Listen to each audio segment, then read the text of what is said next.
Trump's sons deny role in preparing documents in fraud trial. Former President Donald Trump's sons took turns on the witness stand disavowing any role in preparing financial records at the center of New York's $250 million civil fraud suit against them and their father, even when evidence suggested otherwise. Donald Trump Jr. and Eric Trump, who help run the family real estate empire, are accused of conspiring to inflate the value of their father's assets by as much as $3.6 billion a year to get better terms from banks and insurers. They both answered questions Thursday under oath by lawyers for New York Attorney General Letitia James, who filed the lawsuit last year. Donald Trump Jr., 45, said he certified but never verified the accuracy of his father's annual statements of financial condition, which were used to tout his net worth in transactions worth hundreds of millions of dollars. I would be comfortable trusting my team of accountants and lawyers, who advised him to sign off on the documents, he said in a Manhattan courtroom. The proceeding, in its fifth week, is one of 6 trials the former president faces as he seeks to return to the White House in 2024. In the Manhattan case, the judge already ruled the financial statements were fraudulent, focusing the trial on who was involved in creating them, how they were used and what penalties should be imposed.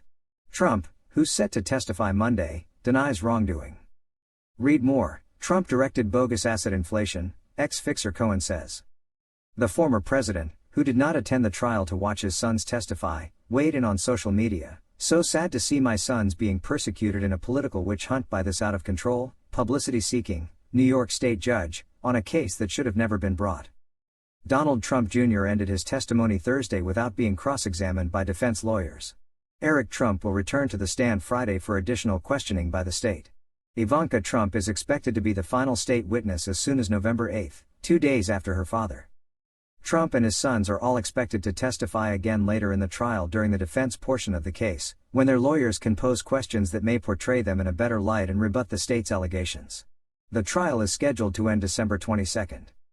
Eric Trump, 39, echoed his brother on the stand Thursday when he was presented with internal Trump Organization communications in which he discussed the value of certain key assets. "I didn't know anything about it until this case came to fruition," he said of his father's annual statements of financial condition. Email evidence. But the younger Trump son backtracked after being presented with an August 20, 2013, email from Trump Organization controller Jeffrey McConney asking him for the value of his father's Seven Springs estate in New York, so the value could be added to Trump's statement of financial condition. "So you did know about your father's annual statements of financial condition as of that date, didn't you?" asked Andrew Ammer, a lawyer for James.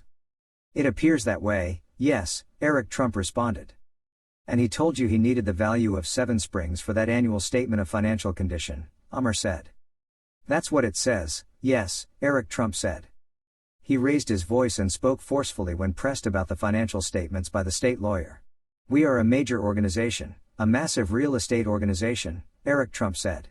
"Yes, I am fairly sure, of course, that we would have had financial statements. Absolutely. No recollection." Earlier, Donald Trump Jr. testified he has no recollection of how the asset valuations used in the financial statements were prepared by the company's accountants at Mazars USA LLP, despite documents displayed at trial showing he personally signed off on them. "I relied upon Mazars and our accounting team to tell me about the preparation of a 2017 Trump financial statement," Donald Trump Jr. told the judge, who is hearing the case without a jury. "That's why we have accountants." But earlier in the trial, Mazars accountant Donald Bender testified he relied on the Trump Organization to provide accurate valuation data and that he wouldn't have signed off on the financial statements if he had known they were inflated. Bender said under the terms of the contract with Trump, Mazars wasn't required to verify the appraisals. Trump Tower. Donald Trump Jr. also said he had no recollection of how he responded when he was made aware in 2017 that one of his father's biggest assets, his Trump Tower penthouse apartment, was being wildly overvalued. A lawyer for the state showed him an email exchange from March 2017 in which Forbes magazine explained that the apartment his father claimed was 30,000 square feet was about one-third that size. "Insane amount of stuff here," Donald Trump Jr. wrote in an internal Trump Organization response to the Forbes email. The state alleges that Donald Trump Jr. ignored the error days later when he verified to Mazars that his father's 2016 statement of financial condition, which falsely valued the penthouse at over $300 million, was accurate. He also sent the statement to one of the family's biggest lenders, Deutsche Bank AG. Trump, 77, has argued the state's case is illegitimate because he repaid all the loans and no banks lost money. The judge previously ruled that argument doesn't absolve Trump from using fraudulent documents in business transactions. Angry judge. The judge in the case, Arthur Engoron, threatened to expand a gag order he imposed last month barring Trump from posting comments about any member of his staff on social media, including his law clerk. The former president has been fined $15,000 for twice violating the order. The threat came after Trump lawyer Chris Kise made a reference late Thursday to Engoron's clerk passing him a written note, a common occurrence during the trial and something the defense team has complained about before. "Mr. Kise, all joking aside, do not refer to my staff again," said Engoron, who was visibly angry, adding that he suspected misogyny toward his female clerk. At one point, the judge was shouting, "The person who's sitting alongside me, she's my principal law clerk, she's helping me in the process correctly," the judge said. "I'm pounding the table. I have an absolute right, an absolute unfettered right to get advice from my principal law clerk."